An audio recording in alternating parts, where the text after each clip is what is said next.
আনান mother ক্রিস্টোফারকে call দিয়ে তুরের পায়ের কথা জানাল। তিনি দেরি না করে তুরের কাছে ছুটে আসে। ক্যাথি স্টেলা মাদার ক্রিস্টোফারকে দেখে সরে দাঁড়ায়। বান্ধবী মাটাই তো ইংরেজি শিক্ষিকা, যার ফলে ভীষণ ভয় পায় তারা। মাদার ক্রিস্টোফার ব্যতিব্যস্ত হয়ে তুরকে ধরে ক্যাথি আর স্টেলাকে উদ্দেশ্য করে বলে, আজ তুরকে দেখতে আসবে। তোমরা দুজন তুরের বেস্ট ফ্রেন্ড, আমি চাই ওই সময়ে তোমরা তুরের সাথে থাকো। বিকালে বাড়িতে চলে এসো। মাদার ক্রিস্টোফারের কথা শুনে ক্যাথি স্টেলা অবাক হলেও কিছু বলল না। দুইজন মাথা নেড়ে জানালো তারা সময় মতো এসে পড়বে। তুর হতভম্ব হয়ে আম্মার মুখ পানে চায়। যা শুনেছে তা সত্যি কিনা সেটাই বুঝতে পারছে না। মাদার ক্রিস্টোফার তুরের এমন চাহনি দেখে ঠোঁট টিপে হেসে বলল, পড়ালেখা না করলে তো আর ঘবে বসিয়ে রাখা যাবে না। ভাবছি বিয়ে দিয়ে দিব। বিকালে পাত্রপক্ষ আসবে। তাদের সামনে কোনো প্রকার দুষ্টুমি নয়। ভালো মেয়ের মতো চুপচাপ বসে থাকবে। তারা প্রশ্ন করলে উত্তর দিবে, বুঝেছ? তুর অবাক হয়ে ভাবছে, সত্যি পাত্রপক্ষের লোক আসবে? সত্যি বিয়ে হয়ে যাবে? তার মানে আর পড়ালেখা করতে হবে না? আম্মা সত্যি বলছো? মিথ্যা কেন বলবো? আমি সব সময় সত্যি বলি। তুরের বিশ্বাস হয়। তার সাথে মনের ভেতর প্রশ্নের জটলা পাকাতে থাকে। তুরকে সোফায় বসিয়ে হিজাব খুলতে লাগলেন মাদার। আমার মতো কিউট পিউট মেয়েকে কোথায় দেখল? আমি তো বেরি হই না। সত্যি করে বলো আম্মা, তুমি নিশ্চয়ই জোক মারছ? এত কিউট পিউট মেয়েকে ধোঁকা দিল, আল্লাহ নারাজ হবে কিন্তু। মাদার ক্রিস্টোফার মুচকি হেসে বলে, কিউট পিউট মেয়েকে কেউ হাত ছাড়া করে? দেখেছে একভাবে। ভ্রুকুটি করে তুর মস্তিষ্কের উপর চাপ দেয়। চোখ বন্ধ করে বার কয়েক ভেবে দেখল এই এরিয়াতে কে এমন এলো। হঠাৎ করে তুরের মনে পড়ল নতুন মুখগুলোর কথা। তুরের মন ভারী হয়। চোখ মুখে দুঃখী ভাব এনে বলল, আম্মা, বাই এনি চান্স তুমি নতুন ঝাড়ুদারগুলোর কথা বলছো না তো? কত শখ ছিল এমপি মন্ত্রীর ছেলের বউ হব। তুমি শেষমেশ ঝাড়ুদারের কাছে দিচ্ছ? এর চেয়ে তো পড়া লেখা ভালো। পড়ে পড়ে নিজেকে শেষ করে দিতাম। মেয়ের এমন কথায় কপাল চাপড়াতে লাগলেন মাদার। এই মেয়ে চোখের সামনে ঘটে যাওয়া ঘটনা কখনো দেখবে না। আশেপাশে কি হচ্ছে তা ঠিকই রপ্ত করবে। মেইন লিডকে বাদ দিয়ে সাইড অ্যাক্টর দেখে আপ্লুত হওয়া যাকে বলে।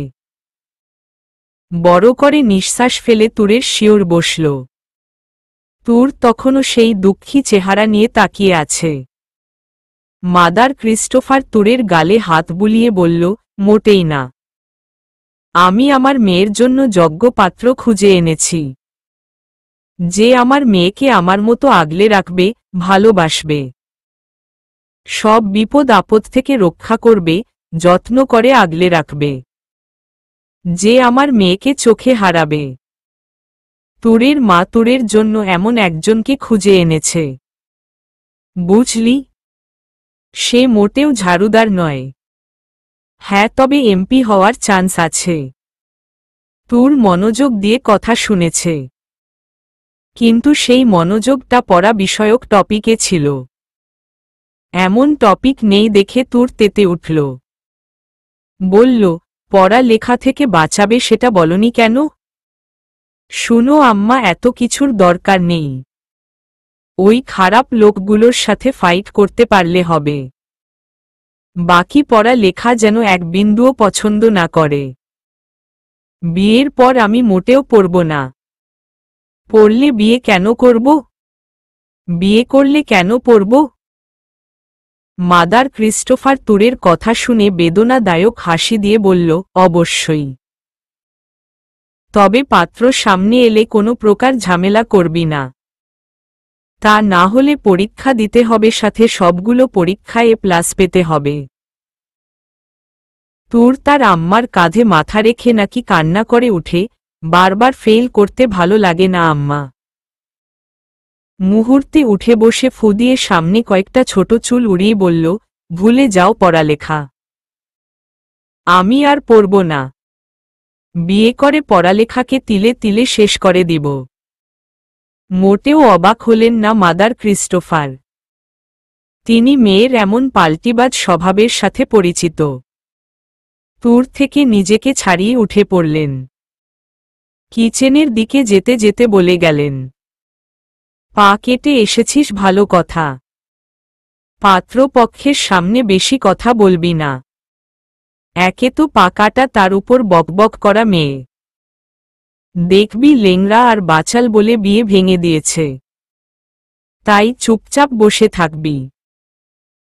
তুর মুখে ভেঙচি কেটে বিড়বিড়িয়ে বলল, এত কিউট পিউট মেয়েকে দেখার পর থোড়াই না বিয়ে ভাঙবে। দেখবে পাত্রের লাইন লেগে গেছে। আনান তাড়া দিতে লাগল। ঘড়িতে সময় দেখে বিরক্ত হয়ে বলল, শাহেদ মাহেরকে আবার কল দাও, দেরি হচ্ছে। শাহেদ কল দিচ্ছে আবার, আর চোখে আনানের মুখের দিকে তাকাচ্ছে। স্যারের এত উতলা ভাব হচ্ছে না। এই দিকে আনানের বাবা মাহবুব হাসান ছেলের এমন অস্থিরতা দেখে ক্ষণে ক্ষণে অবাক হচ্ছেন। ছেলের মধ্যে তিনি নিজেকে দেখছেন। আনানের মা শাহানাকে দেখতে যাওয়ার দিন তিনিও ঠিক এমন অস্থির হয়েছিলেন। যদিও তার অস্থিরতার কারণ ছিল, তিনি শাহানাকে ভালোবাসত। 4 বছরের প্রণয় তাদের। অস্থির হওয়াটা স্বাভাবিক। তবে আনান কেন এত অস্থির হচ্ছে? তার ভালোবাসা তো বছর গড়ায়নি। আনান বাবার এমন তাকানো উপেক্ষা করতে পারল না। গাড়ির দরজা খুলে পাশে বসে বলল, কিছু বলবে? মাহবুব হাসান হেসে উঠে বলল, মেয়েটা বোধহয় আমার জন্য লাকি। তা না হলে এত বছর পর আমার ছেলে আমার সাথে এইভাবে কথা বলছে। আমার তাকানো উপেক্ষা না করে কারণ জিজ্ঞেস করছে। আনানের চেহারায় তার অনুভূতির ভাবাবেগ হয় না। না হাসি, না কান্না, যা দেখা যায় তা কেবলই রাগ। শেষ কখন মন খুলে হেসেছে ভুলে গেছে। হয়তো মা বেঁচে থাকতে। ঠিক মনে নেই। বাবা আরেক বিয়ে করার পর তার সাথে সম্পর্ক না থাকার সমান হয়ে গেছে। কখনো বাবা বলে জড়িয়ে ধরেনি, হেসে দুটো কথা বলেনি, আবদার করেনি। বাবা ছেলের সম্পর্কটাকে বাক্সবন্দী করে বুকের একটা কোণে দাফন করে দিয়েছে। আজ হঠাৎ বাবার বলা এমন কথা তাকে অস্বস্তিতে ফেলছে। স্বাভাবিক হতে পারছে না। অদৃশ্য এক জড়তা কাজ করছে। আনান কথা ঘুরিয়ে বলল, আমার মা নেই বাবা। তাই তুমি ওইখানে তোমার সেকেন্ড ওয়াইফের কথা বলবে না। মাহবুব হাসান বুঝতে পেরেছেন ছেলে কথা ঘুরানোর জন্য এমন কথা বলছে। তা না হলে আনান ভালো করেই জানে সোফিয়াকে মা ডাক্তার কিংবা মা হিসেবে পরিচয় দেওয়ার জন্য তার বাবা কখনোই তাকে ফোর্স করেনি। না, আজ করবে। ঠিক আছে, তুমি যেভাবে বলবে। আনান কিছুক্ষণ থেমে পুনরায় বলে উঠে, তুরের সাথে কথা বললে বুঝবে তুর ঠিক কেমন মেয়ে। বয়স হিসেবে অতটা ম্যাচিউর্ড না। ওর জন্মসূত্র ধরে মানুষ ওকে বুলি করত, যার ফলে মাদার ক্রিস্টোফার তুরকে হ্যাভেন এরিয়া থেকে কখনো বের হতে দেয়নি আর না কারো সাথে মিশতে দিয়েছে। বাইরের জগৎটা না চেনার কারণে অনেকটাই বাচ্চা সুলভ এখনো। কণ্ঠে কাঠিন্য ভাব নিয়ে কিছু জিজ্ঞেস করো না। যতটা পারবে নরম গলায় জিজ্ঞেস করো। দেখবে সেধে তোমাকে সবটা বলছে। বাবা মা সম্পর্কে কিছু ভুলেও বলো না, কষ্ট পাবে। মাহবুব হাসান ছেলের কথায় মুচকি হাসলেন। ছেলে সত্যি প্রেমে পেরেছে। সব বুঝতে পারলাম। তুমি যাবে না? আনান মাথা নেড়ে বলল, না, আমি গেইটের বাইরে থাকব। তোমার পকেটে যেই পেনটা দিয়েছি ওটাতে ক্যামেরা লাগানো। আমি বাইরে থেকে মনিটর করব। সমস্যা নেই। ডিটেকটিভ না হয়ে ডাক্তার তার আর পলিটিশিয়ান হতে কে বলল? কাজ তো সব ওদের মতোই করো। বাবার এমন টিপ্পনি কাটায় আনান কিছু বলল না। দরজা খুলে বেরিয়ে পড়ল। হাঁপাতে হাঁপাতে আনানের সামনে উপস্থিত হল মাহের। দেখে বোঝা যাচ্ছে গাড়ি থেকে নেমে বাকি পথ দৌড়ে এসেছে। শালা বিয়ে তুই করবি? মুছিবতে আমি পড়েছি। কত কষ্ট করে এসেছি জানিস? আনান গাড়ির দরজা খুলে মাহেরকে ঠেলে বসিয়ে দিয়ে বলল, হ্যাঁ জানি। গাড়ি নিয়ে পায়ে হেঁটে এসেছিস? মাহবুব সাহেব ছেলের কথা শুনে হেসে ওঠে। শাহেদ ড্রাইভিং সিটে বসে মুখ চেপে হাসছে। মাহের দাঁত দাঁত পিষে বলল, দেখবি তোর বিয়ে আমি ভেঙে আসব আজ। আনান শাহেদের পাশে বসে বলল, বিয়ে ভেঙে সেই তো আমার সামনে দিয়ে বাড়ি যাবি।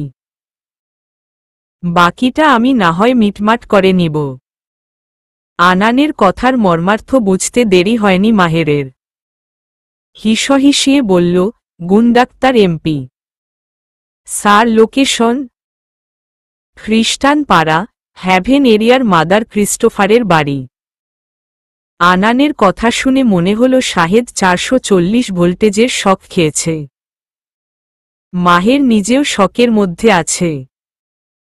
স্যার, আপনি তুরের কথা বলছেন? মাহের তুর নাম শুনে আরেক দফা অবাক হয়। যতটুকু জানে এই মেয়েকে সাথে আনানের দা কুমড়োর সম্পর্ক। তাহলে কেমনে কি? আনান জানত শাহেদ এমন প্রশ্ন করবে। হ্যাঁ তুর। কেন, কোনো সমস্যা? সরি স্যার, কিন্তু তুরের সাথে আপনার শুধু ঝগড়া হয়েছে। তুর আপনাকে মারতে চেয়েছিল। সেই জন্যই আপনি বিয়ে করতে চাইছেন না তো? দেখুন স্যার, তুর ছোট বুঝতে পারেনি। ও আপনাকে চেনে না, তাই হয়তো এমন ভুল করে ফেলেছে, তার মানে এই নয় আপনি ওকে শাস্তি দিতে বিয়ে করে নিবেন। শাহেদের কথা মাহবুব সাহেবের মাথার উপর দিয়ে যাচ্ছে। কিছুই বুঝতে পারছেন না। শাহেদের কথা শুনে আনান বলল, লিসেন শাহেদ, আমি 9, 10 কিংবা ইন্টার পড়ুয়া ছেলে নই। ছোট একটা কারণে একটা মেয়ের জীবন বিষিয়ে দিতে চাইব। তুমি যা দেখেছ, তুমি যা জান তার বাইরেও কিছু থাকতে পারে। না জেনে কোনো কথা বলবে না। বিয়ের মতো একটা সিদ্ধান্ত আমি নিশ্চয়ই আবেগে পড়ে নিব না। আকাশ পাতাল না ভেবে ড্রাইভিংয়ে মন দাও। তারা হয়তো অপেক্ষা করছে। শাহেদ কথা বাড়াল না। গাড়ি স্টার্ট করল। মনে মনে আনানের সাথে তুরের দেখা হওয়ার পরের ঘটনাগুলো পুনরাবৃত্তি করতে লাগল। হয়তো তার চোখের সামনে এমন কোনো ঘটনা ঘটেছে যা সে দেখেছে তবে খেয়াল করেনি। ড্রেসিং টেবিলের সামনে বসে আছে তুর। পরনে সাদা লাল মিশ্রণের স্কার্ট, তার সাথে সাদা শার্ট, মাথায় ম্যাচিং করা লাল হিজাব। তুর খুঁটিয়ে খুঁটিয়ে দেখছে নিজেকে। এর মধ্যে ক্যাথি স্টেলা এসে হাজির। দুইজনের কৌতূহলের শেষ নেই। স্টেলা একটা শপিং ব্যাগে করে লিপস্টিক সাথে কিছু মেকআপ আইটেম নিয়ে এসেছে। ক্যাথি বারবার মানা করেছে। স্টেলা শুনলে তো তুরকে সাজিয়ে ছাড়বে বলে পণ করে নিয়েছে। তুর ক্যাথিকে উদ্দেশ্য করে বলে, দেখতো ঠিক আছে কিনা? ঠিক আছে। রোজ যেমন লাগে তেমন লাগছে। রোজকার মতো লাগলে হবে না, এক্সট্রা কিউট পিউট লাগতে হবে। তুরের কথা শুনে স্টেলা লিপস্টিক বের করে বলল, এইটা লাগা জোস লাগবে। তুর হাতে নিলে ক্যাথি ছো মেরে হাত থেকে নিয়ে বলল, কোনো দরকার নেই, এমনিতেই ঠিক লাগছে। তুর, তোকেও বলিহারি একটু লাজুক হয়ে থাক। এমন বেলাজা মেয়ে দেখলে তারা দৌড়ে পালাবে। তুরের কপালে চিন্তার ভাঁজ। লাজুক হয় কিভাবে?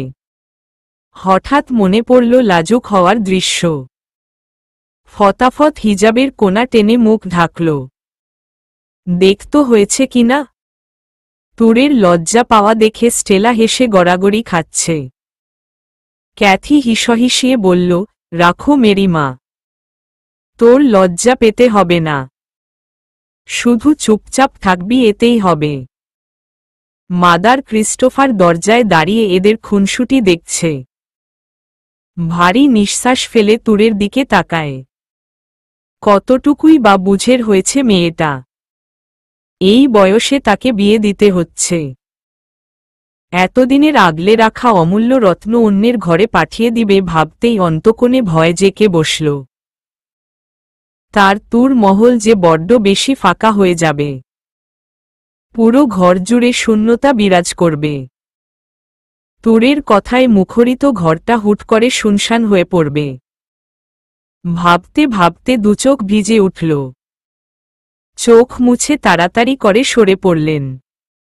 তুর দেখলে ঠোঁট ফুলিয়ে কাঁদবে। মায়ের চোখ ভিজলে তার চোখও ভিজে ওঠে। নরম মনের অধিকারী তুর। তার আম্মা তার পৃথিবী। তাছাড়া আপন কেউ নেই আর না ভাবে কাউকে। আনানের গাড়ি এসে থামে চার্চের সামনে। ফাদার জ্যারেড গেইটের সামনে ছিল, যার ফলে কোনো প্রকার বাধা বিপত্তি দেখা যায়নি। আনানের গাড়ি পেছনে আরেকটা গাড়ি ভেতরে ঢোকে, যার ভেতরে স্টিভ আর রায়হান এসেছে। তাদের হাত ভর্তি করা ফল আর মিষ্টি প্যাকেট। শাহেদ গাড়ি থেকে নেমে পড়ে। মাহবুব সাহেবের সাথে মাহের নেমে দাঁড়ায়। চারপাশ দেখে বলল, এইখানে থাকে? ফাদার জ্যারেড মুচকি হেসে বলে, এই এরিয়াতে থাকে, এইখানে নয়। আনান মাহেরকে ডেকে বলল, কোনো প্রকার গড়বড় নয়। I am watching okay. Maher don't care ভাব নিয়ে ফাদার জ্যারেডের পেছনে পেছনে যেতে লাগল। আনান আর শাহেদ গাড়িতে বসে আছে। দুইজনের হাতে মোবাইল। আনান ব্লুটুথ কানেক্ট করে স্টিভকে বলল, শুনতে পাচ্ছ? জি স্যার। ডোন্ট ওয়ারি, আমরা সফল হব। স্টিভ, যুদ্ধে নয়, পাত্রী দেখতে যাচ্ছ। পাশ থেকে শাহেদ দাঁত কেলিয়ে হাসছে। মুখামুখি বসে আছে তুর এবং মাহবুব সাহেব। মাহের মাহবুব সাহেবের পাশে বসা। রায়হান, স্টিভ মিলে নিয়ে আসা জিনিসগুলো রেখে অন্য সোফায় বসেছে। ক্যাথি স্টেলা তুরের পেছনে দাঁড়িয়ে আছে। ওনারা আসার সাথে সাথে মাদার ক্রিস্টোফার টেবিলে নাস্তা সাজিয়ে ফেলেছেন। আনান মোবাইল রেখে ল্যাপটপ খুলে বসল। তুর মাথা নিচু করে রেখেছে। মনে হচ্ছে কেউ পেরেক ঠুকে দিয়েছে, তাই উঠাতে পারছে না। এই মাথা নিচু করার পেছনে ক্যাথি স্টেলার হাত। দুইজন মিলে তুরকে ছুরির আগায় রেখে শাসিয়েছে। লজাকু হয়ে থাকতে না পারলে মাথা নিচু করে থাকবি। অন্ততপক্ষে তাদের মনে হবে মেয়ে লাজুক। খবরদার মাথা তুলবি তো। তাদের বদৌলতে তুর এখন লাজুক ভঙ্গিতে বসে আছে। নিচের দিকে ঝুঁকে থাকতে থাকতে তুরের গাড় ব্যথা হয়ে গেছে। রাগে দুঃখে হিসহিসিয়ে বলল, আজ এরা যাক, দুইটার ঘাড় মোটকে দিব। তখন দেখবি কেমন লাগে। মাহবুব সাহেব এই দ্বিতীয়বারের মতো পাত্রী দেখতে এসেছে। প্রথমবার আনানের মা শাহানাকে দেখতে গিয়েছিল, আর আজ দ্বিতীয়বার এসেছে, তাও ছেলের জন্য। কিভাবে কি জিজ্ঞেস করতে হবে ভেবে কুল পাচ্ছেন না। ছেলের পছন্দের হওয়াতে আরও বেশি নার্ভাস তিনি। মাহের তুরের মুখ দেখার জন্য যথেষ্ট নিচু হয়ে বসার চেষ্টা চালাচ্ছে। না জানি বন্ধু কি মেয়ে পছন্দ করল। লজ্জায় মাটির সাথে মিশে যাচ্ছে। মুখ অবধি তুলছে না। মাহবুব সাহেব গলা খাকিয়ে নরম গলায় জিজ্ঞেস করল, তোমার নাম কি মা? তুরের যেন অপেক্ষার অবসান ঘটেছে। যা যা শিখিয়ে পাঠিয়েছে কয়েক সেকেন্ডের ব্যবধানে সবটা ভুলে বসেছে। চেহারা না দেখলে প্রশ্নের উত্তর দিবে কিভাবে? তাই তুর সোজা হয়ে বসে মুচকি হাসল। কণ্ঠে চপলা ভাব ফুটিয়ে জবাব দিল, জি আঙ্কেল, আমার নাম তুর রেহমানি। সবাই তুর বলে ডাক্তার। আপনিও তুর বলে ডাক্তার ন? তুরের এমন বদলানো আচরণে হকচকিয়ে গেল মাহবুব হাসান সহ বাকি সবাই। মাহের ভ্রুগুটিয়ে নেয়। লজ্জাবতী লতিকার হঠাৎ কি হল? রায়হান স্টিভকে আলতো ধাক্কা মেরে ইশারা করে। স্টিভ বরাবরই গম্ভীর। সবটা বুঝেও থম মেরে আছে। এতক্ষণ যতটুকু লাজুক মনে হয়েছিল ততটা সে নয়। তার চঞ্চল গলা সেটাই বলছে।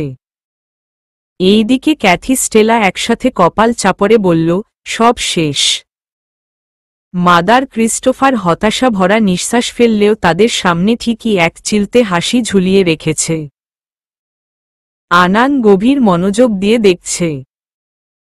এতক্ষণ যে তুর মাথা নুয়েছিল তাতে প্রথমে বিস্মিত হলে পরক্ষণে বুঝতে পেরেছে। তাকে লাজুক হয়ে থাকতে বলা হয়েছে।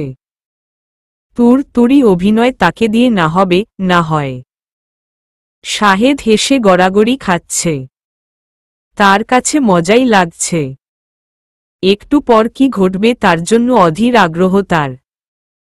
আনান এক ভ্রু উঁচিয়ে শাহেদের গড়াগড়ি দেখে বলল, পেছনের সিট খালি আছে। পেছনে যাও। আনানের এমন কণ্ঠস্বর শুনে বসে থাকা যায় না। শাহেদ পেছনের সিটে গিয়ে বসে পড়ল। তুর নিঃসন্দেহে মায়াবী। তার চেহারায় একটা ইনোসেন্ট ভাব আছে। মাহবুব সাহেব প্রথমে অবাক হলেও পরক্ষণে মুচকি হাসে বললেন, ঠিক আছে তোর মা। তা কিসে পড়? কলেজে পড়ি। Lucas high school and college, second year. পড়া লেখার কথা জিজ্ঞেস করাতেই মুখের অবস্থার 12টা বেজে গেছে। মুখ ভার করেই জবাব দিল। মাহবুব সাহেব তুরের মুখ ভার দেখে বলল, পড়ালেখা পছন্দ না? তুরের মুখ দুঃখে জর্জরিত। চোখেও এক রাশ দুঃখ। ফোঁস করে নিঃশ্বাস ফেলে বলল, মোটেও না। একটুও না। আপনিই বলুন, পড়ালেখা একটা টর্চার না? এত এত বই ছোট ছোট বাচ্চাগুলো কিভাবে পড়বে? তাও সব ভিত্তিহীন পড়া। কাহিনীর মানুষগুলো আমার জন্মের আগেই মরে গেছে। হয়তো আম্মার জন্মের আগেই হবে। এইসব এত আগের কাহিনী পড়ে লাভ কি? তার থেকে বড় কথা, যে প্রশ্ন দেখে দেখে লিখতে 5 ঘন্টার বেশি সময় লাগে তা লেখার জন্য শুধু 3 ঘন্টা। সেই 3 ঘন্টা ধরে যা লিখি তাতেও স্যারের নাম্বার দিতে কষ্ট হয়। যেন নাম্বার দিতে পয়সা লাগে। এত এত অবিচার কে সহ্য করবে? একদম পছন্দ না এই পড়ালেখা। মাহবুব সাহেব এখন বুঝতে পারছেন কেন আনান তখন তাকে বলেছিল তুরের সাথে কঠোর হয়ে কথা না বলতে। গম্ভীর গলায় কথা বললে হয়তো তুর হ্যাঁ বা নাতে উত্তর দিত। এখন তুর অনেকটাই ফ্রি হয়ে কথা বলছে। বোঝা যাচ্ছে তুরের মধ্যে একটা শিশুসুলভ সত্তা আছে, যা ফুলের মতো আলতো হাতে ধরলে ঠিক আছে, তা না হলে ফুল তার সৌন্দর্য হারাবে। তুরের এমন আচরণ দেখে মাহবুব সাহেব মনে মনে বেশ খুশি। তার শক্তপোক্ত ঘাড় তারা ছেলে যদি তুরের জন্য একটু নরম হয়। তিনি আশায় বুক বাঁধলেন। মাহের তুরের আচরণ খুঁটিয়ে খুঁটিয়ে দেখছে। তুরের মন মানসিকতায় পিওর একটা ভাব আছে, সহজে মিশতে পারা, মন খুলে কথা বলা, যা বলা সরাসরি বলা। ইনোসেন্ট এই আচরণগুলো তুরের প্রতি দুর্বল করেছে আনানকে। মাহের বড় করে নিঃশ্বাস ফেলে মনে মনে হাসল। তুরের সাথে আনানের আকাশ পাতাল পার্থক্য। আনান ছিল বইমুখ, তুর তেমনটা নয়, তা কথাতেই বোঝা যাচ্ছে। মাহের ভাবছে দুইজনের সংসারটা ঠিক কেমন হবে। ঋতু দিয়ে বিশ্লেষণ করতে গেলে গ্রীষ্ম আর বসন্ত। তুর বসন্ত হলে আনান গ্রীষ্ম। মাদার ক্রিস্টোফার জোরপূর্বক হেসে বলল, আপনারা নাস্তা নিন, আমি একটু আসছি। মাদার ক্রিস্টোফার কোনো রকম পালিয়ে এলেন। মেয়েটা মানসম্মান সব শেষ করছে। কি দরকার পড়ালেখা নিয়ে এত কথা বলার। স্টেলা ক্যাথির মুখে বেদনাদায়ক হাসি। দিচ্ছে সব ফাঁস করে। এই মেয়ের বিয়ে হবে না। শেষ, সব শেষ। আনান জানত না তুর পড়ালেখা এতটা অপছন্দ করে। রীতিমত নির্বাক চোখে তাকিয়ে আছে সে। বুঝতে পারছে না কেমন রিয়েক্ট করা উচিত। শুধু অবাক হল না শাহেদ। সে জানে পড়ালেখা আর স্যার দুটোর সাথেই তুরের দা কুমড়োর সম্পর্ক। তুর নজর ঘুরিয়ে এক পলক মাহের, স্টিভ আর রায়হানকে দেখে নিল। বুঝতে পারছে না এরা কে। মনের মধ্যে প্রশ্নের জটলা পাকিয়ে গেছে। তো তুর মা, তোমার বাসায় কে কে থাকে? আইমিন পরিবারে কে কে আছে? তুরের ক্ষেত্রে সবচেয়ে সহজ প্রশ্ন এইটা।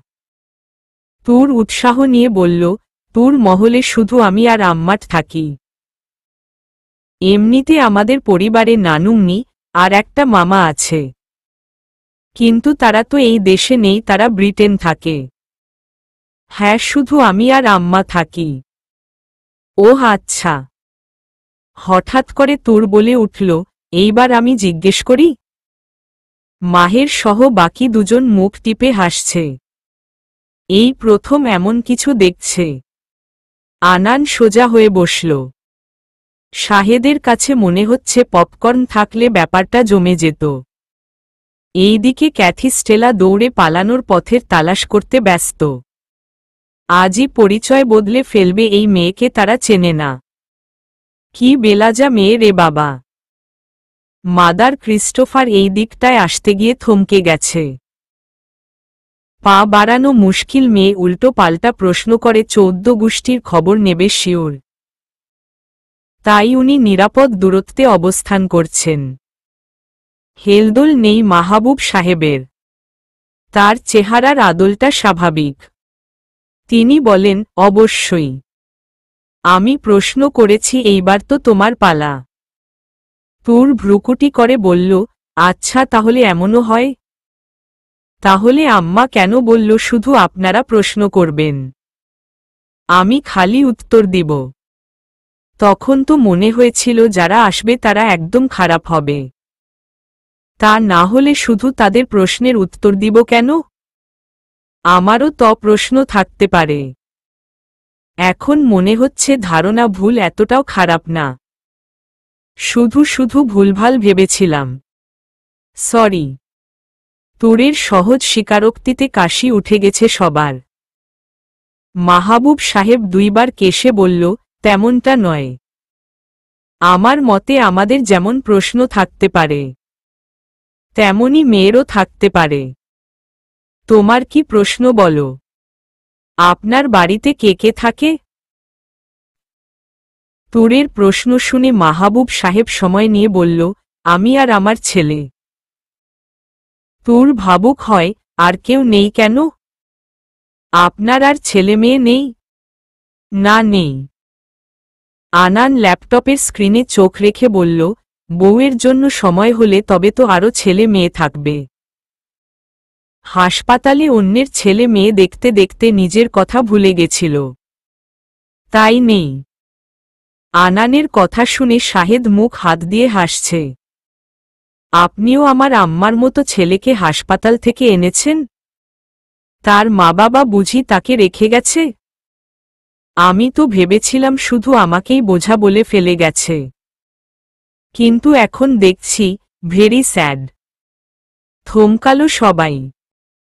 সবার মুখে এতক্ষণ যে হাসির রেশ ছিল তা মুহূর্তে উবে গেছে। ক্যাথির চোখ ভিজে উঠল।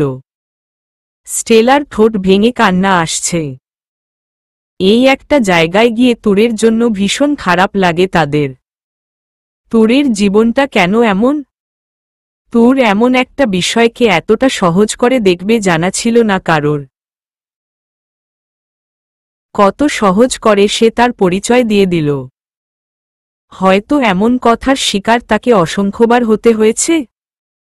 মাহের নিচের দিকে তাকিয়ে আছে। তার মুখে রা শব্দ নেই।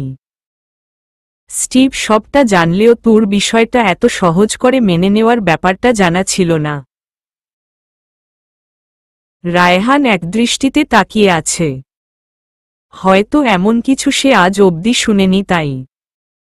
মাহবুব হাসান তুরের মায়াবী মুখের দিকে তাকিয়ে ভাবছে, এমন একটা ব্যাপারকে এত সহজভাবে মেনে নেওয়া সহজ কথা নয়। হয়তো মেয়েটার বাচ্চা মনে এমন তিক্ত অভিজ্ঞতা অনেকবার হয়েছে। তাকে হয়তো এই বিষয় নিয়ে বহুবার কথা শুনতে হয়েছে, যার দরুন বিষয়টা তার কাছে পানির ন্যায় হয়ে গেছে, যার ভাবাবেগ শূন্য। মাহবুব সাহেব তুরের করা প্রশ্নের উত্তরে বললেন, না তেমনটা নয়। আমার ওয়াইফ মারা গেছে যখন আমার ছেলে অনেকটাই ছোট ছিল তখন। বলতে পারো ওর মা ওকে আমার কাছে রেখে গেছে। ওহ আচ্ছা। তুর আঙ্গুল দিয়ে মাহের, স্টিভ আর রায়হানকে দেখিয়ে বলল, এনারা কারা? মুহূর্তে তিনজনের মনে হল তারা কোনো আসামি কিংবা দাওয়াতবিহীন মেহমান। মাহবুব সাহেব মুখ টিপে হেসে বলে, এইটা আমার ছেলের বেস্ট ফ্রেন্ড। আর ওই দুইজন তার ছোট ভাইয়ের মতো। ওরা আনানের খুব কাছে মানুষ, যাদের ছাড়া আমার ছেলে এক সেকেন্ডও চলতে পারে না। তুর মাথা নেড়ে বলল, বুঝেছি। ওনারা আমার স্টিলের কেতলির মতো। আমিও ওই দুইটাকে ছাড়া চলতে পারি না। স্টেলা ক্যাথি চোরের মতো একজন আরেকজনের মুখ চাওয়াচাওয়ি করছে। মেয়েটা মান সম্মান সব শেষ করল। মাহবুব সাহেব বুঝলেন না, আবার জিজ্ঞেসও করলেন না। কেউই বুঝতে পারেনি তুর কোনো স্টিলের কেতলির কথা বলেছে। আমার ছেলের বিষয়ে কিছু জানার আছে? মাহবুব সাহেবের কথায় তুর সোজা মানা করে দিয়ে বলল, উহু, কিছু জানার নেই। আম্মা সব জানে। আমি জেনে কি করব? মাহবুব সাহেব সহ সবাই মুখ টিপে হাসছে। এই প্রথম কাউকে দেখছে যে আনানের ব্যাপারে জানতে বিন্দু পরিমাণ ইন্টারেস্টেড নয়। আনান তুরের এমন কথা শুনে মুচকি হাসল। তাকে জানার ইচ্ছে যার নেই তার প্রতি কেন এত ফুটবল হতে হল? কেনই বা আটঘাট বেঁধে তাকে সঙ্গে রাখার পয়তারা করতে হচ্ছে? কখন যে এই মেয়েটার মায় পড়ল বুঝতেই পারেনি। আনান টেনে নিঃশ্বাস নিয়ে সিটে মাথা এলিয়ে দিল। শুরুটা সুন্দর হবে এমন কোনো কথা নেই, হয়তো শেষটা মর্মস্পর্শী হবে। ক্যাথি স্টেলা তুরকে রুমে নেওয়ার জন্য দাঁড় করাই।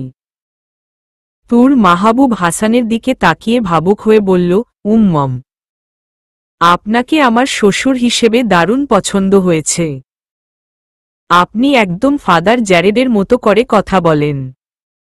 ওনার মতো করে মা বলেন, এই জন্য বেশি পছন্দ। মাহের সহ রায়হান আর স্টিভ হাসি থামানোর জন্য ঠোঁট চেপে রেখেছে। মাহবুব সাহেব উঠে তুরের মাথায় স্নেহ মাখা হাত বুলিয়ে বললেন, পুত্রবধূ হিসেবে তোমাকেও আমার বেশ পছন্দ হয়েছে। তার চেয়ে বড় কথা, আমার এমন একটা মেয়ের শখ ছিল। মনে হচ্ছে তা পূরণ হতে চলেছে। তুর যেতেই মাদার ক্রিস্টোফার এসে বসলেন। বেশ বিনয়ী হবে বলল, ওর ব্যবহারের জন্য দুঃখিত। আসলে তুর একটু বেশিই চঞ্চল, তাই হয়তো উল্টো পাল্টা কথা বলে ফেলেছে। ওর ব্যবহারের জন্য ক্ষমা প্রার্থী। মাহবুব সাহেব থামিয়ে বলল, প্লিজ ক্ষমা চাইবেন না। বরং তুরের এমন ব্যবহার দেখে একটু বেশিই খুশি হয়েছি। আপনি তুরকে কিছু বলবেন না। তুরের এই চাঞ্চল্যতা তুরকে আর সবার থেকে আলাদা করে। তুরের সাথে কথা বলায় অনেকটাই সময় পেরিয়ে গেছে। মাদার ক্রিস্টোফার নাস্তার প্লেটগুলো সবার দিকে এগিয়ে দিয়ে বললেন, কিছুটা হলেও মুখে নিতে। মাহবুব সাহেব চায়ের কাপে চুমুক দিতে দিতে মাদার ক্রিস্টোফারের সাথে কথা বলে দিন তারিখ ঠিক করে নিলেন। এই শুক্রবারের পরের শুক্রবার বিয়ের দিন তারিখ ঠিক করা হয়েছে। ঠিক 9 দিন পর বিয়ে। কথাবার্তা পাকা করে বেরোলেন সবাই। আনান গাড়ি থেকে নেমে দাঁড়ায়। শাহেদ আনানের পাশে দাঁড়িয়ে বলল, আপনাকে মেনে নিতে তুরের সময় লাগবে স্যার। জানেন স্যার, প্রথম যেদিন তুরকে দেখি সেই দিন মুচকি হেসে দুটো কথা বলায়, তুর আমাকে ভাইয়া বলে সম্বোধন করে। নিজের অনেকটাই কাছের মানুষ ভেবে বসে। আপনার সাথে ওর প্রথম আলাপটাই ঝগড়ার ছিল। তাই হয়তো তুর আপনাকে পছন্দ করে না। তুর ভালোবাসার কাঙাল স্যার। কেউ একটু সুন্দর করে কথা বললে তাকে নিজের মানুষ ভেবে বসে।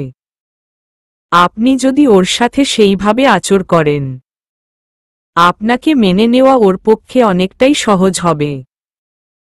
আনান শাহেদকে উদ্দেশ্য করে বলে, সময় হলে সবটা হবে। আপাতত নিজেকে বদলাতে চাচ্ছি না। চাইলেও হয়ে উঠবে না। নিজেকে বদলানো সহজ নয় স্যার। সবার জন্য না হোক, শুধু তুরের ক্ষেত্রে নমনীয় হবেন। তুর আপনার শক্তপোক্ত কথার ভার বইতে পারবে না। আদুরে গলায় বললে সে আপনার কথা ফেলবে না। আনান কথার পৃষ্ঠে কোনো কথা বলল না। বলার মতো কিছু নেই। সময় হলে সবটা আপনা আপনি হবে।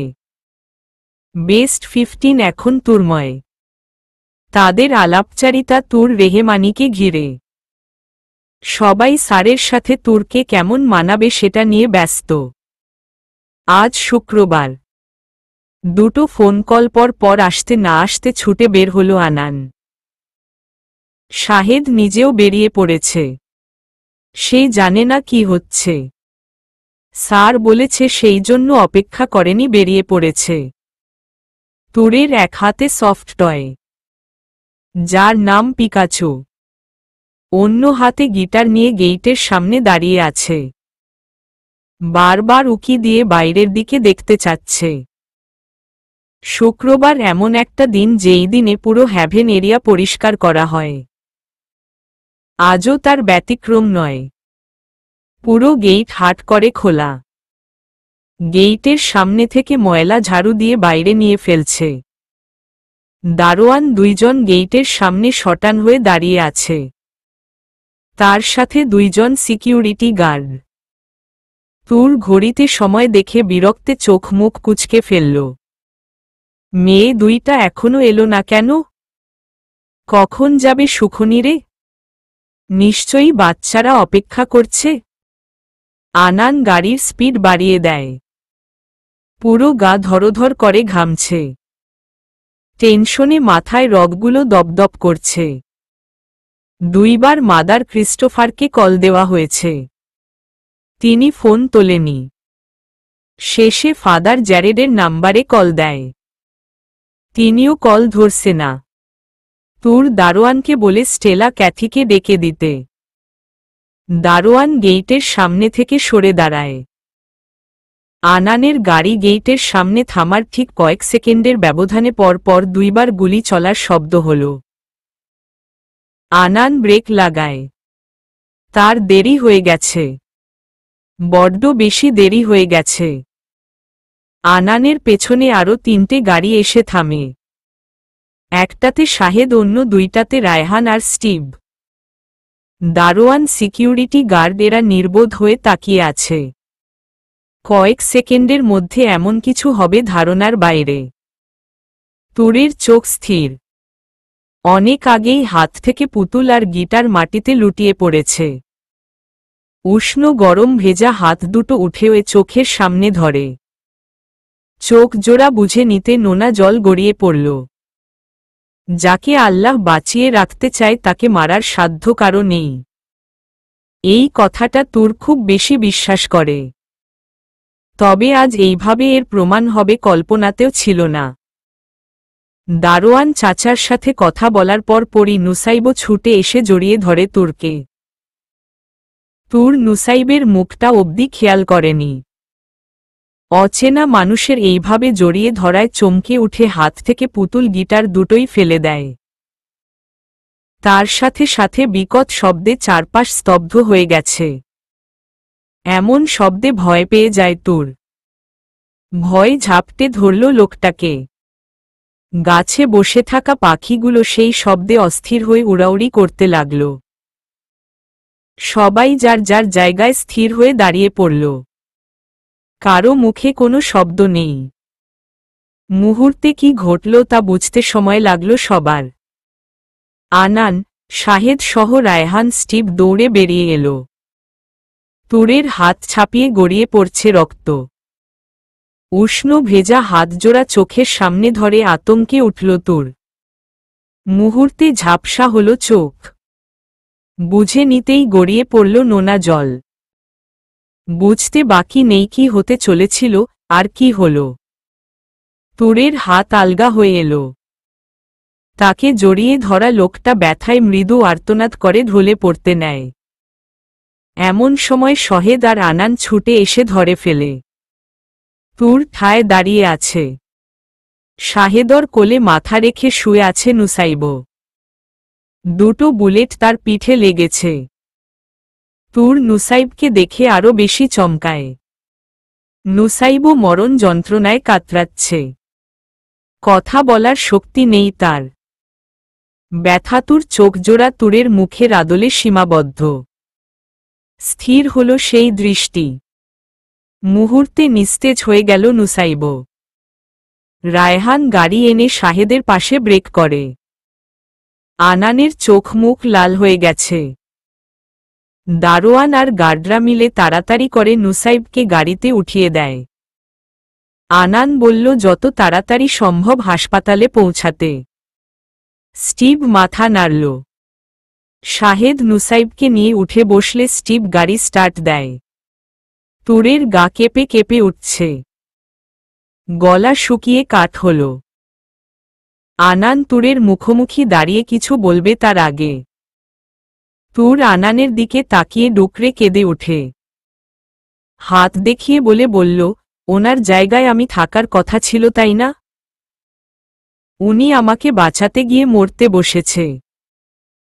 হ্যাঁ, আমাকে বাঁচাতে। বলুন না প্লিজ। আনান বড় করে নিঃশ্বাস নিয়ে তুরকে বুকে জড়িয়ে নিয়ে বলল, হুশ। একদম কাঁদবে না। কিচ্ছু হয়নি। তুর রিয়েক্ট করল না, বরং আনানের শার্ট খামচে ধরে বলল, ওনাকে বাঁচিয়ে দিন। প্লিজ ওনাকে বাঁচিয়ে দিন। উনি আমার জন্য মরতে বসেছে। ওনাকে। বাকি কথা বলার আগেই হাত পা ছেড়ে পড়ে যেতে নেয়। আনান হাতের বাঁধন শক্ত করে নেয়। বুঝতে বাকি নেই তুর সেন্সলেস হয়ে পড়েছে। আনান তুরকে পাজা কোলে তুলে নিয়ে তুর মহলের দিকে ছুটল। মাদার ক্রিস্টোফার অনেকবার জিজ্ঞেস করেছে কি হয়েছে। আনান শুধু একটা কথাই বলে, আমি আসার আগ অবধি দরজা জানালা কোনোটাই যেন খোলা না হয়। তা না হলে অনর্থ হয়ে যাবে। মাদার ক্রিস্টোফার তুরের হাতে রক্ত দেখে ঘাবড়ে গেলেন। তাড়াতাড়ি মোবাইল নিয়ে ফাদার জ্যারেডকে কল দেয়। আনান দেরি না করে ছুটে বেরিয়ে পড়ে। গেইটের সামনে বেস্ট 15 মেম্বার ফারহান বাইক নিয়ে দাঁড়িয়ে আছে। আনানকে দেখে বাইক আর হেলমেট বাড়ি দেয়। আনান গাড়ির চাবি ফারহানে হাতে দিয়ে বাইক নিয়ে চোখের পলকে উধাও হয়ে যায়। ঘটনা ফাদার জ্যারেড অবধি যেতে সময় লাগেনি। তিনি হ্যাভেন এরিয়ার প্রবেশদ্বার দুটো লক করে দেন। নুসাইবকে স্ট্রেচারে তোলার পরই আনান দৌড়ে হাসপাতালে প্রবেশ করে। গাড়ি নিয়ে আসতে দেরি হবে দেখে বাইক নিয়ে এসেছে। কিভাবে বাইক রাইড করেছে তা শুধুমাত্র আনান জানে। শাহেদ তুমি বাহিরে দিকটা সামলাও, আমি এই সার্জারিটা পারফর্ম করব। আনানের কথায় শাহেদ মাথা নেড়ে বেরিয়ে পড়ল। নার্স ডাক্তার তার সবাই থমথমে মুখ করে দাঁড়িয়ে আছে। এই সময় আনানকে এইভাবে দেখবে তাদের ধারণার বাইরে। আনান সবার মুখের দিকে তাকিয়ে চেঁচিয়ে বলল, আই ডোন্ট থিঙ্ক তোমাদের তামাশা দেখতে রাখা হয়েছে। Move fast. আনানের কথা শুনে সবাই কাজে লেগে পড়ল। জেনারেল সার্জন নির্বাণ বিপি চেক করে নুসাইবকে ওটিতে শিফট করতে নিয়ে গেছে। আনান বাজখাই গলায় ডেকে বলল, নার্স মুন, ও আর রেডি করো। I need my team right now. Doctor তার সোয়েব দৌড়ে এলেন। স্যার ডাক্তার তার নাইম নেই, এনেস্থেশিলজিস্টও নেই, তাই মিস রেহানাকে পাঠাচ্ছি। ওকে। সোয়েবের জায়গায় ডাক্তার তার লিসা আজ আমাকে অ্যাসিস্ট করবে। উনি তো আছেন নাকি? হাতে সময় নেই, তাড়াতাড়ি করতে বলো। আনান অপারেশন জন্য তৈরি হয়ে বের হয়। আনান অপারেশন রুমে ঢোকা মাত্র জিজ্ঞেস করল, পেশেন্টের BP unstable sir. Miss Rehana. আনানের ডাক্তার তার রেহানা নুসাইবের দিকে তাকিয়ে বলল, I will take care of it doctor তার। আনান, আপনি শুরু করুন। আনানের কপাল ঘামছে, সব কিছু যেন হাতের বাইরে চলে যাচ্ছে। আনান চোখ বুজে কয়েক সেকেন্ড চুপ করে থেকে সবাইকে উদ্দেশ্য করে বলল, ওকে আমরা সার্জারি শুরু করছি। আনান হাত বাড়ায়, স্কেলপেল। ডাক্তার তার লিসা এই প্রথম আনানকে অ্যাসিস্ট করছে। আর এই প্রথম আনানকে এতটা টেন্স দেখছে সে। হাসপাতালের বাইরে অবস্থা অন্যরকম। দিন দুপুরে এমন একটা ঘটনা পুরো শহরের শান্তি ভঙ্গ করার জন্য যথেষ্ট ছিল। তার চেয়ে বড় কথা, এই ঘটনা জনপ্রিয় এমপি পদপ্রার্থী তাজবীর তাওয়াফ আনানের সামনে ঘটেছে এবং তিনিই সেই আহত ব্যক্তিকে নিজ হসপিটালে এনে চিকিৎসা করছে। ব্যাপারটা কোনো ছোটখাটো ব্যাপার নয়। সেই সূত্র ধরে প্রেস মিডিয়া ভিড় জমায় হাসপাতালের সামনে। তার সাথে পুলিশের গাড়ি বহর এসে থেমেছে হাসপাতালের পার্কিং লটে। শাহেদ গার্ড দিয়ে হাসপাতাল পুরো লক করে রেখেছে। তুরের জ্ঞান ফিরেছে আধ ঘন্টা হল। সে তার আম্মার বুকে মাথা গুজে ফুপিয়ে ফুপিয়ে কাঁদছে। নুসাইবের জায়গায় তার কথা ছিল ভাবতেই পুরো শরীর হিম ধরে গেছে। মাদার ক্রিস্টোফার পুরো ব্যাপারটা জানার পর থেকে চুপচাপ হয়ে বসে আছে। তিনি পারলে তুরকে এক্ষুনি বুকের ভেতর লুকিয়ে ফেলে। অপারেশন শেষে নুসাইবকে আইসিইউতে শিফট করা হয়। আনান লিসাকে নুসাইবের দায়িত্ব দিয়ে তবেই বেরিয়েছে। দৌড়ে এলো শাহেদ। হাঁপাতে হাঁপাতে বলল, স্যার সাংবাদিকগুলো তো পিছু ছাড়ছে না। ওদের জন্য গেট লক করে রাখা হয়েছে। পেশেন্ট না আসতে পারছে, না বেরুতে পারছে। আনান সার্জিক্যাল মাস্ক খুলে বলল, আমি দেখছি। মেক শিওর আমি আসার আগে পুলিশ কিংবা নুসাইবের কোনো ফ্যামিলি মেম্বার যেন নুসাইবের আশেপাশে না ঘেঁষতে পারে। Okay sir. আনান চেঞ্জ করে বেরোয়। পরনে সাদা কোট যার উপর ডাক্তার তার তাজবীর তাওয়াফ লেখা। আনানের ইশারা পাওয়ার সাথে সাথে গার্ড গেট খুলে দেয়। সাংবাদিকগুলো আনানের চারপাশে ভিড় করলে দুইজন গার্ড এসে আনানের চারপাশ থেকে সবাইকে দূরত্ব বজায় রাখতে বলে। আনান পকেটে হাত গলিয়ে সবার দিকে তাকিয়ে বলল, আপনাদের প্রশ্নের জবাব আমি দিচ্ছি।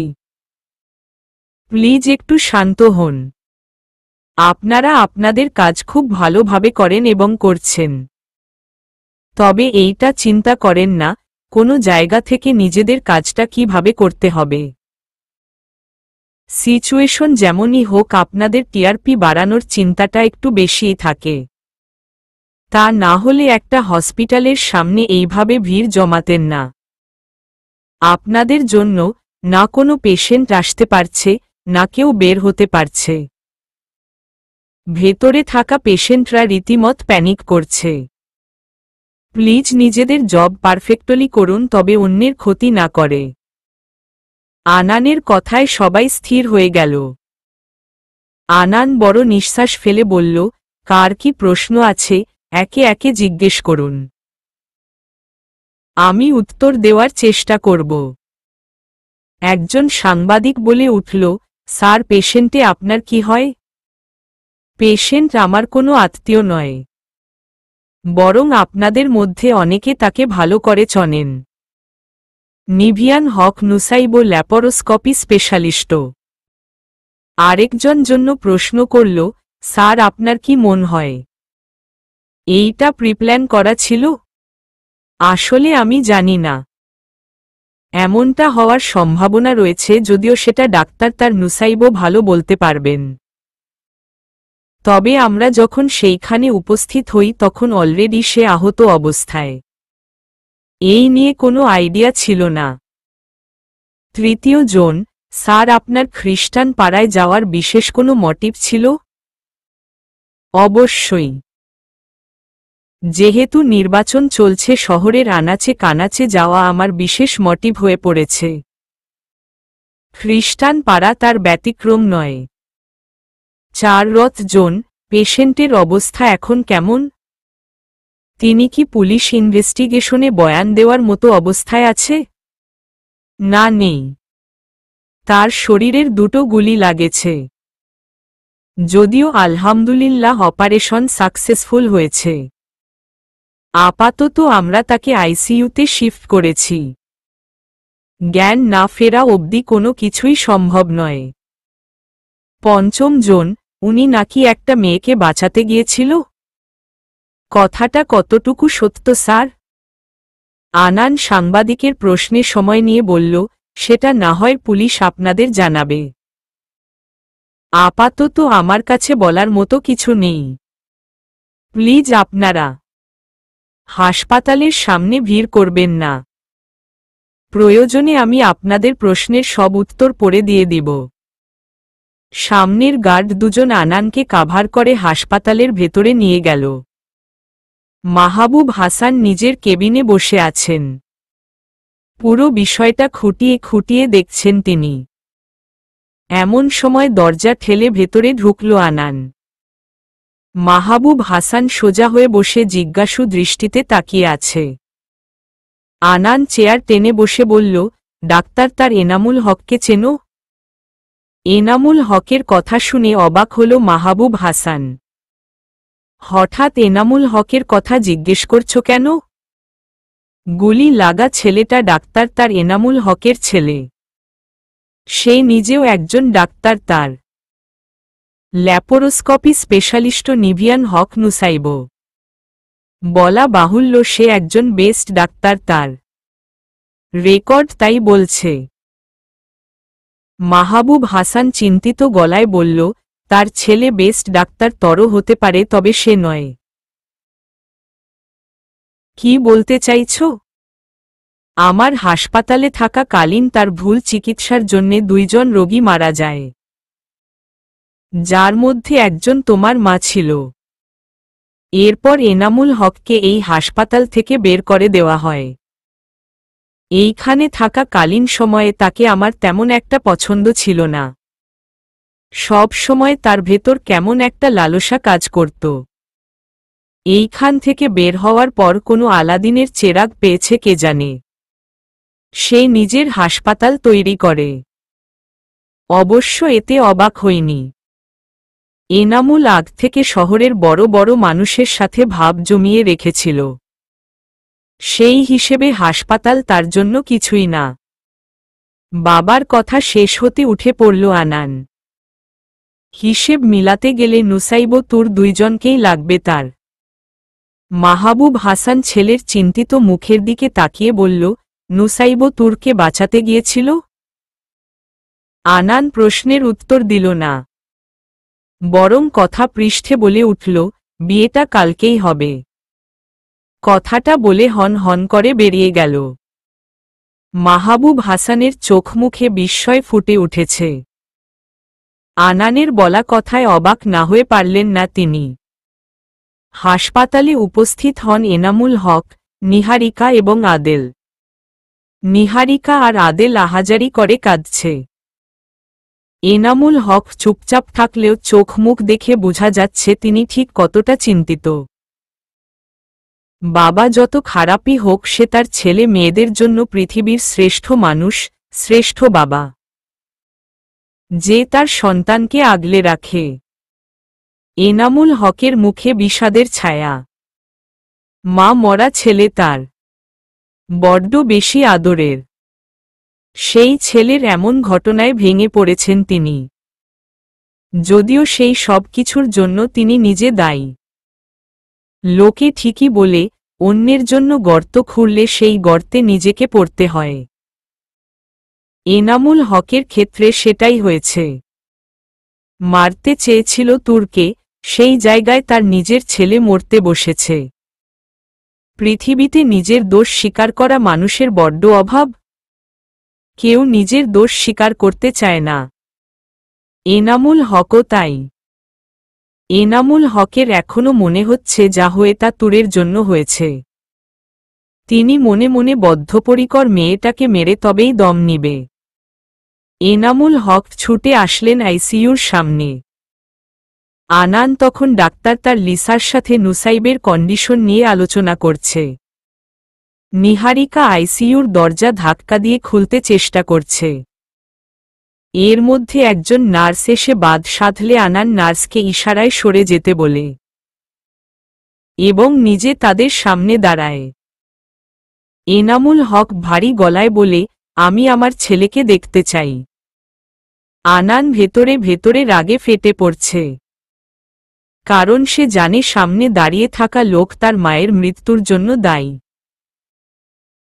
নিহারিকা ডুকরে কেঁদে উঠে বলল, আমার ভাইয়ের কাছে যাব, দরজা খুলে দিন। আদেল হেঁচকি তোলা গলায় বলল, প্লিজ ডাক্তার, তার আঙ্কেল, আমাকে আমার মামুর কাছে যেতে দিন। আনান এনামুল হকের দিকে তাকিয়ে বলল, সরি, এই মুহূর্তে কাউকে ভেতরে এলাও করা যাবে না। পেশেন্ট আউট অফ ডেঞ্জার হলেও পুরোপুরি সুস্থ নয়। বলা যায় না কখন কি হয়। ওনার সেফটির জন্য এই ব্যবস্থা। আনানের সোজাসাপটা কথা শুনে এনামুল হক রাশভারী গলায় বলে উঠল, আমি নিজেও একজন ডাক্তার, তার আমার মনে হয় আমাকে যেতে দেওয়া উচিত। আমি ওর কন্ডিশন চেক করে দেখব। আনান ডাক্তার তার লিসাকে ইশারা করে নিহারিকা আর আদেলকে নিয়ে যেতে। ডাক্তার তার লিসা আনানের কথা মতো দুইজনকে ডেকে বসতে দেয়। আনান পকেটে হাত গলিয়ে এনামুল হকের দিকে তাকিয়ে নিরেট স্বরে বলল, আপনার কি মনে হচ্ছে আমরা এইখানে সবাই আনারই? পেশেন্টকে মনিটর করছি না? বাই দ্য ওয়ে, আপনি ডাক্তার তার হতে পারেন, সেটা আপনার হসপিটালের। এই মুহূর্তে এই হসপিটালের ডাক্তার তার মালিক দুটোই আমি। আইসিইউর পেশেন্টের ডাক্তার তার এবং ইনচার্জও আমি। আমার হসপিটাল রুলস অনুযায়ী পেশেন্ট ইনচার্জ না চাইলে পেশেন্টের বাড়ির লোকজন তাকে দেখার অনুমতি পাবে না। সেক্ষেত্রে পেশেন্টের ভালো খারাপ কিছু হলে তার দায়ভার ইনচার্জের। এই হসপিটালের রুলস সবার জন্য সমান, হোক সেটা ডাক্তার তার কিংবা গোটা একটা হসপিটালের মালিক। সো প্লিজ রুলস মোতাবেক আমি এখন কাউকে এলাও করব না। এনামুল হক কিছু বলতে নেয় তার আগে আনান থামিয়ে দিয়ে শক্ত গলায় বলল, রুলস আর rules. Don't try to break my hospital rules. I hope you can understand doctor Enamul Haque. Anan দাঁড়াল না। কথা শেষে সোজা নিজের কেবিনে চলে গেল। সে জানে বেশিক্ষণ নিজেকে শান্ত রাখতে পারবে না। ডাক্তার তার লিসা আনানের হাবভাব দেখে এনামুল হককে বলল, পেশেন্টের জ্ঞান ফিরলে আমরা আপনাদের ইনফর্ম করব। Don't worry, he will be fine. Enamul Haque আনানের যাওয়ার দিকে তাকিয়ে দাঁতে দাঁত চেপে বলল, একই অ্যাটিটিউড, কথা বলার ধরনটাও একই। যেমন বাপ তেমনই ছেলে। ইরিটেটেড। একটা মেয়ে এতটা কাঁদতে পারে আনানের জানা ছিল না। তুর মহলে এসেছে আধ ঘন্টা হবে। এই আধ ঘন্টা ধরে চুপচাপ বসে বসে তুরের কান্না দেখছে। কথা বলতে চেয়েও পারছে না। মাদার ক্রিস্টোফার বেশ কয়েকবার থামানোর চেষ্টা করেছে। তুর থামেনি। অবশেষে তিনি হাল ছেড়ে দিয়েছেন। আনানকে বসতে দিয়ে কিচেনের দিকে ছুটলেন। এই মেয়েকে নিয়ে তিনি কোথায় যাবে ভেবে কুল কিনারা পাচ্ছেন না। এমন একটা সময়ে এত কাঁদছে, যেখানে তার স্ট্রং থেকে সবটা জানানোর কথা। সালাত হিজাব পরে গুটিসুটি হয়ে বিছানার মাঝামাঝি জায়গায় বসে আছে তুর। বুকে জড়িয়ে আছে মাঝারি সাইজের টেডি বিয়ার। এত সময় কাদার কারণে চোখ মুখ ফুলে উঠেছে। আনান ঘড়িতে সময় দেখে বড় নিঃশ্বাস ফেলে বলল, আর কতক্ষণ লাগবে? তুর কান্নারত চোখে তাকিয়ে বলল, কিসের কতক্ষণ? এই যে কাঁদছ, আর কতক্ষণ ধরে কাঁদবে সেটাই জিজ্ঞেস করছি। তুর হেঁচকি ওঠা গলায় বলল, আপনার কাছে সব সহজ মনে হয় তাই না? আমার জন্য একজন মরে যাচ্ছে, আমি চুপ করে বসে থাকব? আমার তো শুধু কান্না পাচ্ছে। তুরের আদুরে গলায় বলা কথা শুনে আনান যথেষ্ট নরম গলায় বলল, ইটস ওকে। এতে তোমার হাত নেই। তাছাড়া তেমন একটা লাগেনি। একদম সুস্থ হয়ে গেছে। আমি আসার আগে বাড়িতে পাঠিয়ে দিয়েছি। একদম মিথ্যে কথা বলবেন না। কিসের ডাক্তার তার আপনি? নিশ্চয়ই টুকে পাশ করেছেন। তা না হলে বললেন কেন সুস্থ হয়ে গেছে? আমার পা একটুখানি কেটেছে, এখন অবধি ভালো হয়নি। ওনার তো পিঠ ফুটো হয়ে গেছে। তাহলে সুস্থ কিভাবে? তুরের কথা শুনে ভ্রুকুটি করে বলল, ফুটো হয়েছে তো কি হয়েছে? সময় মতো হসপিটালে নেওয়ার কারণে সে এখন পুরোপুরি সুস্থ। কয়েকদিন বেডরেস্ট নিতে হবে শুধু। তুর হাতের উল্টো পিঠে চোখ মুছে বলে, সত্যি সত্যি? মিথ্যে বলছেন না তো? একদম সত্যি। বিশ্বাস করো। তুর আনানকে খুঁটিয়ে দেখতে দেখতে বলল, ডাক্তার তাদের বিশ্বাস নেই। They can do anything. It can be good or bad. Anan তপ্ত নিঃশ্বাস ফেলে বলল, আমি জানি। তুমি কেন এমন বলছ? মাদার ক্রিস্টোফার আমাকে সবটা বলেছে। তুর আর চোখে তাকিয়ে বলে, সবটা বলেছে? একদম সবটা? একদম পুরোটা? এ টু জেড? আনান তুরের এমন করে কথা বলা দেখে অন্যদিকে ফিরে নিজেকে ধাতস্থ করে বলল, মেবি সবটা। তুর গলার আওয়াজ নামিয়ে বলে উঠল, মর্গে লুকিয়েছিলাম সেটা বলেছে? বলেনি। আম্মা সবটা জানে না। জানলে আমাকে খুব মারবে। মর্গে লুকিয়েছে? তাহলে সবটা মাদার ক্রিস্টোফার জানেন না? তুর কি কিছু লুকিয়েছে? কি লুকিয়েছে? আনানের মস্তিষ্ক জুড়ে প্রশ্নগুলো ঘুরপাক খাচ্ছে। আনান চেয়ার টেনে বিছানার সাথে লাগিয়ে বসে বলল, ওকে ফাইন। আম্মাকে বলতে হবে না। তুমি আমাকে বল। আই প্রমিস আমি আম্মাকে বলবো না। তুর আনানকে থামিয়ে দিল। আপনার আম্মা নয়, আমার আম্মা। আপনি শুধু মাদার ক্রিস্টোফার ডাক্তার বেন। কেউ আমার আম্মাকে আম্মা বলবে, আমি একদম পছন্দ করি না। আনান বুক ফুলিয়ে শ্বাস নিল।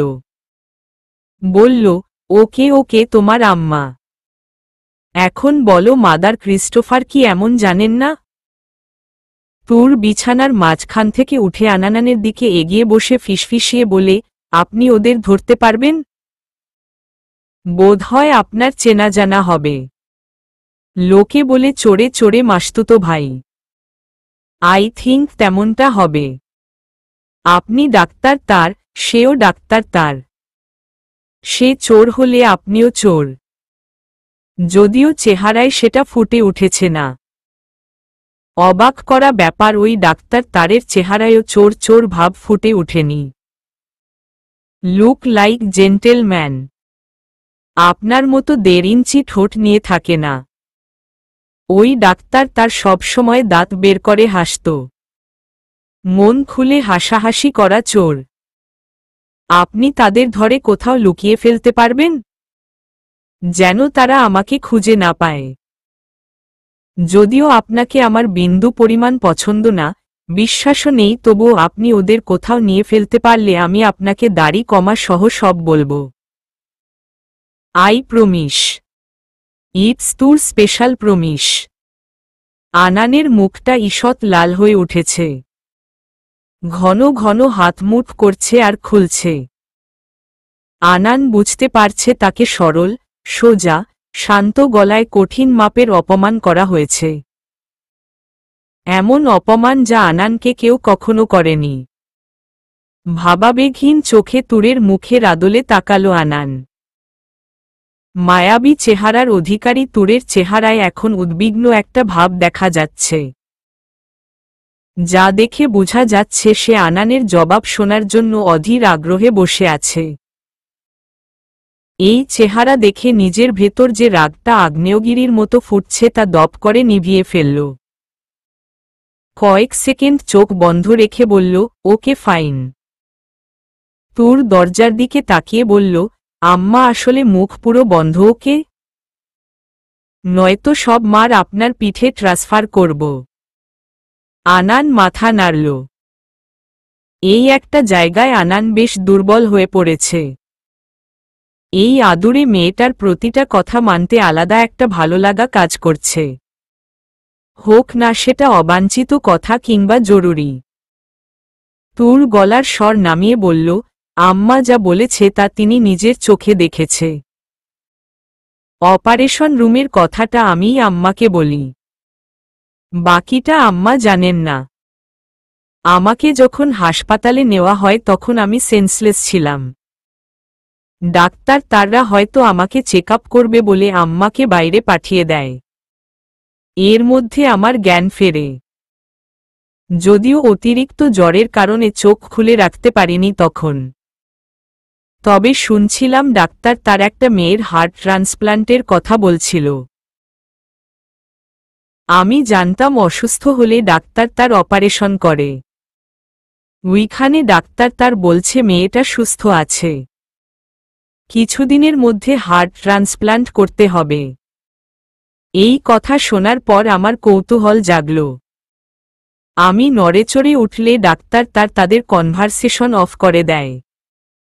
তখনই আমি সেই ডাক্তার তারকে ভালো করে দেখে নেই, যেন চিনতে পারি। বুঝলেন? আনান মাথা নেড়ে বলল, ওকে। বাট তোমার কি এখনো মনে আছে ডাক্তার তারের চেহারা কেমন বা দেখতে কেমন ছিল? নাম কি? এইসব। তুর বিরক্ত হয়ে বলল, এখনো বাকি আছে, পুরোটা শেষ করি আগে। আনান বুঝতে পারে তুর দাড়ি, কমা, কোলন, সেমিকোলন সবটা সহ বলবে। তাই ধৈর্য নিয়ে বসল। এরপর লাগাতার 3 দিন আমি ডাক্তার তারকে ফলো করতে থাকি। যে মেয়েটার কথা ডাক্তার তার বলেছিল তাকে খুঁজে বের করি। সবচেয়ে ভালো ব্যাপার, মেয়েটা অনেক ভালো ছিল। তার সাথে এক দেখায় আমার বন্ধুত্ব হয়ে গেছিল।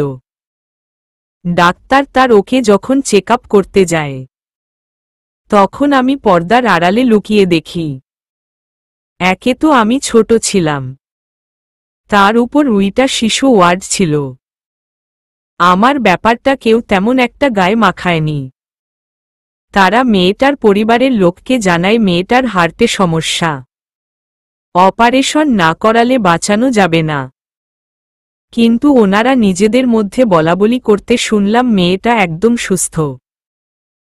পঞ্চম দিন আম্মা আমাকে হসপিটালে রেখে বাড়ি এলে আমি আবারও ডাক্তার তারের পিছু নেই। ওনারা আরও 2 জন ডাক্তার তার সহ হাসপাতালে পেছনের দিকে একটা বড় অন্ধকার রুমে প্রবেশ করে। টিম আলোয় সবটা ভালো করে দেখা না গেলেও এতটুকু বুঝতে পারলাম, সেখানে 4 জন লোক ছিল। ওই দিন ওইখান থেকে চলে এলেও পরের দিন ঠিক ওই সময়টায় আমি সেই বড় রুমের মধ্যে লুকিয়ে পড়ি। প্রথমে না বুঝলেও পরে ঠিকই বুঝতে পারি এই রুমটাতে আসলে কি রাখা হয়।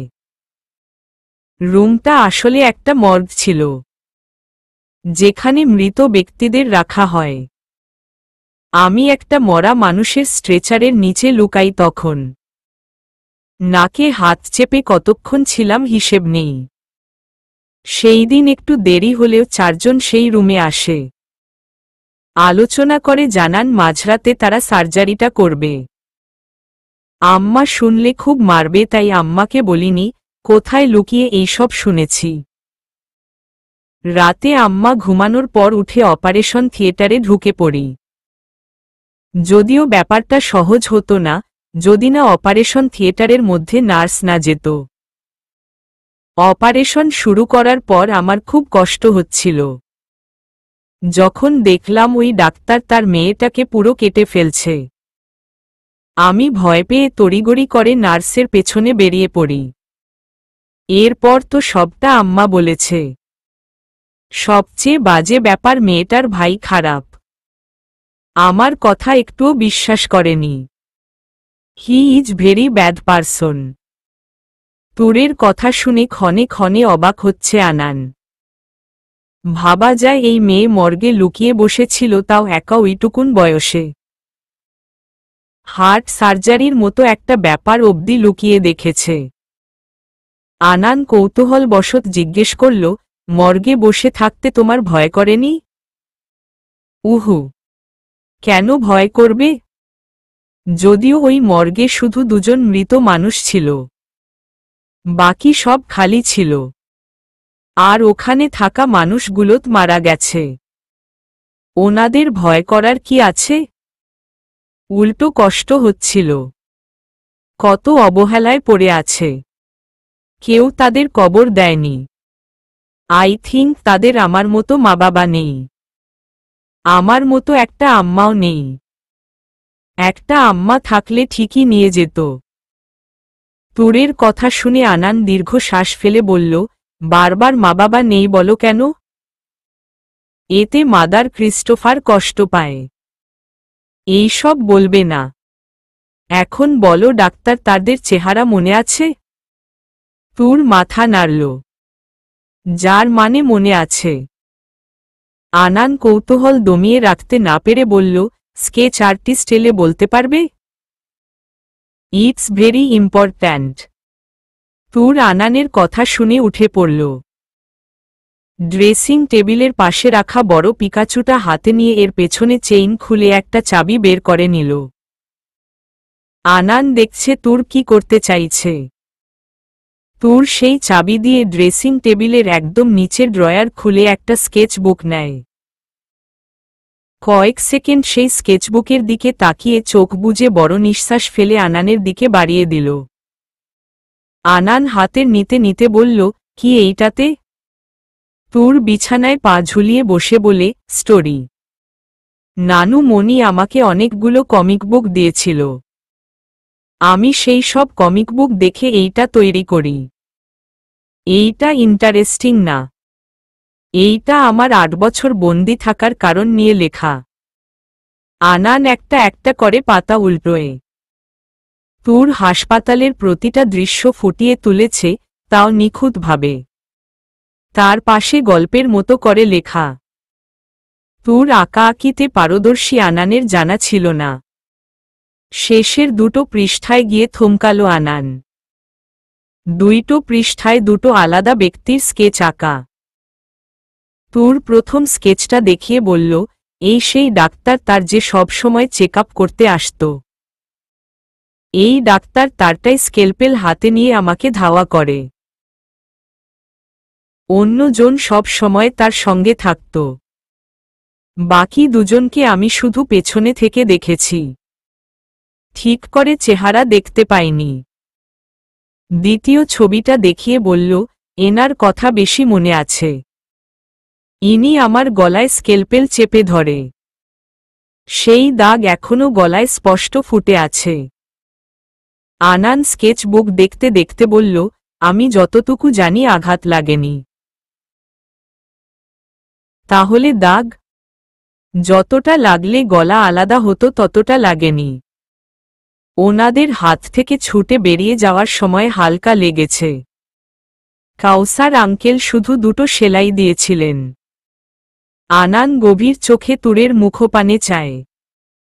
অনেক কঠিন ব্যাপার তুর খুব সহজভাবে বলে ফেলে, যা অনেকে পারে না। আবার অনেক সহজ ব্যাপারকে কঠিন করে ফেলে। আনান ছবিগুলো তাক করে বলল, ওনাদের নাম জানো? না তো।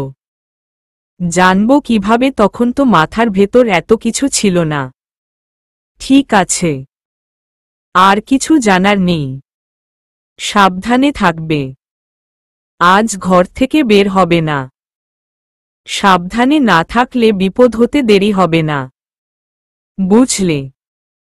তুর আনানের কথা শুনে আর চোখে তাকিয়ে বলল, আপনি আমাদের এত হেল্প করছেন কেন?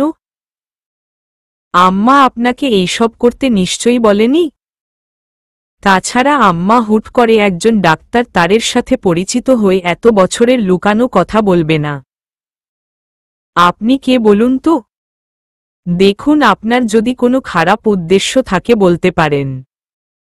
যদি আমাকে মেরে ফেলতে আসেন তাও সমস্যা নেই, শুধু আম্মার সাথে খারাপ কিছু করবেন না। উনি অনেক ভালো। তা না হলে আমার মতো মেয়েকে আগলে রাখার জন্য এত কিছু করত না।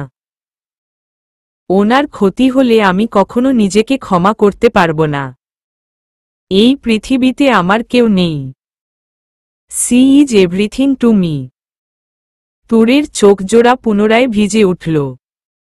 আনান তার বিচক্ষণ চোখে তুরকে দেখছে। তুর হেল্পলেসের মতো কথা বলছে, দেয়ালে পিঠ ঠেকে গেলে যেমন বলে। আনান হাত বাড়িয়ে তুরের চোখ মুছে দিয়ে বলে, মাদার ক্রিস্টোফার সেফ থাকবে। Don't worry. ওনার হেল্প করার পেছনে হয়তো মূল্যবান কিছু আছে। সেই মূল্যবান জিনিসটার জন্য হলেও তিনি সেফ থাকবেন। তুর অশ্রুসিক্ত নয়নে আনানের দিকে তাকাল। দুনিয়াতে সবাই স্বার্থপর। স্বার্থ ছাড়া এক পাও নড়ে না। তুরের মনে হয়েছিল আনান হয়তো তেমনটা হবে না। কিন্তু আনানের বলা শেষের দুটো কথায় তুরের ভাবনাটা ধূলিসাৎ হল। নিহারিকা আর আদেল হাসপাতালে থাকলেও এনামুল হক বেরিয়ে গেলেন। তার মাথা কাজ করছে না। তিনি অন্য চিন্তায় বিভোর। নিহারিকা ভাইয়ের জ্ঞান ফেরার অপেক্ষায় আছে। আদেল মামাকে দেখা ছাড়া বাড়ি যাবে না, তাই হাসপাতালে থেকে গেছে। রাত 2টো। চেয়ারে বাঁধা দুইজন লোককে বেধম পেটানো হচ্ছে। তাদের চিৎকার চার দেয়ালে বাড়ি খেয়ে প্রতিধ্বনি হতে লাগল। তার সামনে বসে থাকা ব্যক্তির চোখ শান্ত। আবছা আলোয় সেই চোখ জোড়া চিকচিক করছে শুধু। সেই শান্ত চোখের ব্যক্তি হাত উঠিয়ে ইশারা করে, যার ফলে বেঁধে রাখা লোকগুলো বিরতি পায়। দুইজনের শরীর চুইয়ে রক্ত পড়ছে। মরণ যন্ত্রণায় কাতরাচ্ছে দুজন। রক্তাক্ত মুখ তুলে চাইল সামনে বসা লোকটার দিকে। শরীর ব্যথার সাথে দৃষ্টি ঝাপসা হল। ঈষৎ আলোয় দেখা মুশকিল। তাও ব্যথাতুর গলায় মিনতি করে বলল, স্যার, আমাদের ছেড়ে দিন। আমরা কিছু জানি না। আমাদের টাকা দিয়ে বলেছিল মেয়েটাকে মেরে ফেলতে। এছাড়া কিছু জানি না। সামনে বসা ব্যক্তি কিছু একটা ইশারা করে বেরিয়ে পড়ল। পেছনে থেকে লোক দুটোর বেদনাদায়ক চিৎকার শেষে পরিবেশটা শান্ত হল। নিস্তব্ধ রাত পুনরায় নিস্তব্ধ হল। ইনশাআল্লাহ চলবে।